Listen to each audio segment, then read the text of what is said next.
Hi hello నమస్తే, నేను కృష్ణాంజనేయులు. రాజకీయపరమైనటువంటి అంశాలకు అనుగుణంగానే ప్రభుత్వాల నిర్ణయాలు కూడా మారుతూ ఉంటాయి.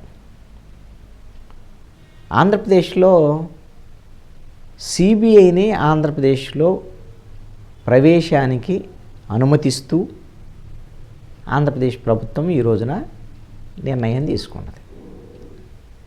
ఇదే ఎన్డీఏ ప్రభుత్వం 2014 నుంచి 19 వరకు 14లో తెలుగుదేశం బీజేపీ కలిసే ఆ రోజున ప్రభుత్వాన్ని ఏర్పాటు చేశాయి. జనసేన బీజేపీకి సపోర్ట్ చేసింది.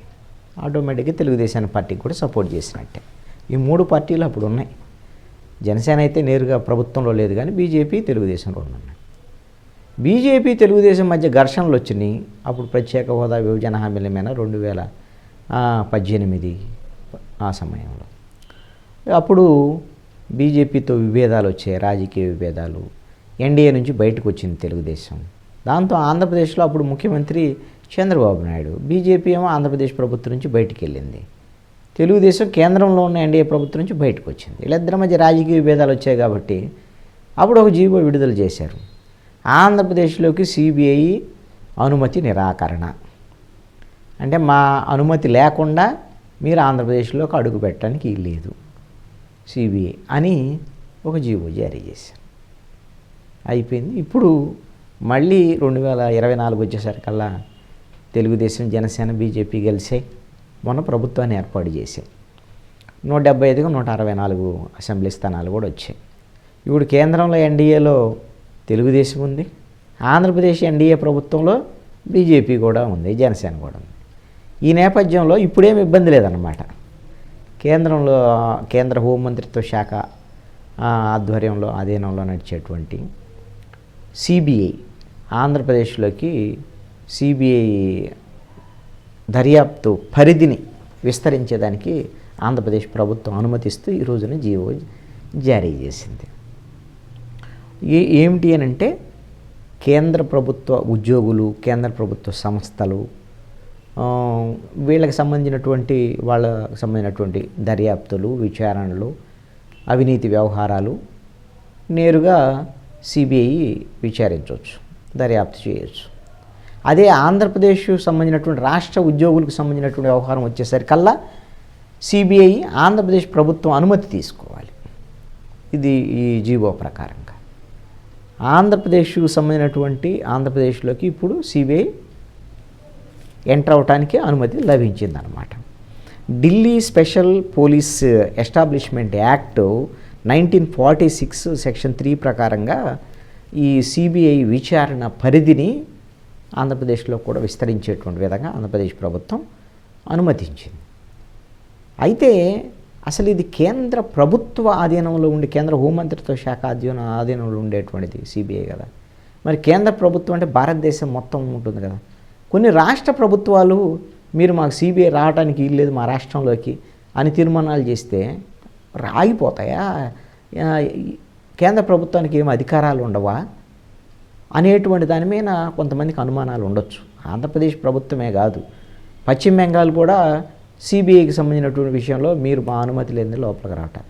ఇక్కడ సిబిఐని మేము రానియ్యము అనేటువంటి అధికారం ఏ రాష్ట్రాలకు కూడా ఉండదు.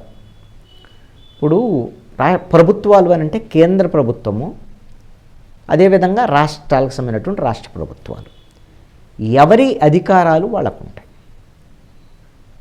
ఇద్దరూ కూడా ప్రజల ద్వారాగా ఎన్నికైనటువంటి ప్రభుత్వాలే. ఒకళ్ళ మీద ఒకళ్ళు పెత్తనం చేసేదానికి అవకాశం లేదు మన ఫెడరల్ సిస్టంలో. అందుకని కేంద్ర ప్రభుత్వ ఆధీనంలో ఉన్నటువంటి సిబిఐ ఆంధ్రప్రదేశ్ లేకపోతే పశ్చిమ బెంగాల్ ఈ రాష్ట్రాలకి మీరు రావద్దు, అసలు మీరు రావడానికి వీలే లేదు అని చెప్పడానికి లేదన్నమాట.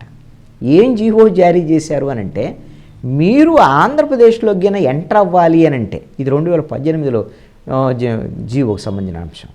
ఎంటర్ అవ్వాలి అని అంటే మాకు సమాచారం ఇవ్వండి, మా ప్రభుత్వానికి మా అనుమతి తీసుకొని రండి అని. రావద్దు అనేటువంటిది మాత్రం చెప్పడానికి ఎవ్వరికీ లేదు హక్కు.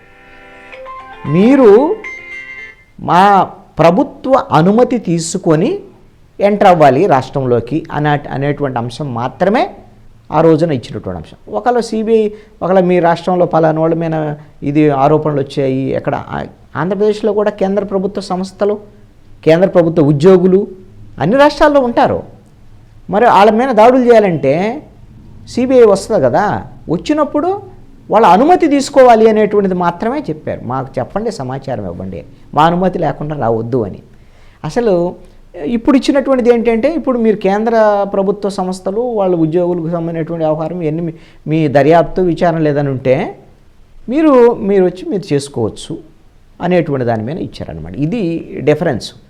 అసలు రావడానికి వీలు లేదని చెప్పడానికి లేదన్నమాట. మా అనుమతి తీసుకొని రండి అని మాత్రం చెప్పగలరు. ఇప్పుడేమో వాళ్ళ పరిధిలో దేశవ్యాప్తంగా ఎలాగైతే మిగతా రాష్ట్రాల్లో చేస్తున్నారో ఆంధ్రప్రదేశ్లో కూడా అలాగనే దర్యాప్తులు జరిపేదానికి అవకాశం ఉంది. అయితే ఇక్కడ రాజకీయపరమైనటువంటి ఇక మరికొన్ని కోణాలు ఏంటంటే, ఆ రోజున రాష్ట్రంలోకి సిబిఐ రావద్దు అని చెప్పడానికి కారణం ఏంది? రాజకీయపరంగా బీజేపీతో విభేదించింది కాబట్టి టీడీపీ, కేంద్రంలో అధికారంలో ఉంది కాబట్టి బీజేపీ, తెలుగుదేశం వాళ్ళ మీద చంద్రబాబు నాయుడు మీద ఏమైనా సిబిఐ కేసులు పెడుతుందేమో ఆ భయం కొద్దో, లేకపోతే ఇంకోటో, మీరు ఒకవేళ రావాలంటే మా అనుమతి తీసుకోండి. ఒకవేళ కేసు పెట్టి విచారణ అరెస్ట్ చేయాలంటే ఆంధ్రప్రదేశ్ అనుమతి ఉండాలి కదా, ఆంధ్రప్రదేశ్ ప్రభుత్వ అనుమతి. ఆ కారణంతో మాకు కూడా హక్కు ఉంది, ఈ ఫెడరల్ సిస్టంలో మా రాష్ట్ర ప్రభుత్వాలకు కూడా హక్కులు ఉన్నాయి, మీరు మా మీద పెత్తనం చేయడానికి లేదు అని చెప్పడం యొక్క ఉద్దేశం అన్నమాట. మరి ఇప్పుడు ఈ అనుమతి ఎందుకు ఇచ్చారు? సిబిఐ రావచ్చు ఆంధ్రప్రదేశ్లోకి అనేటువంటిది ఎందుకు ఇచ్చారు?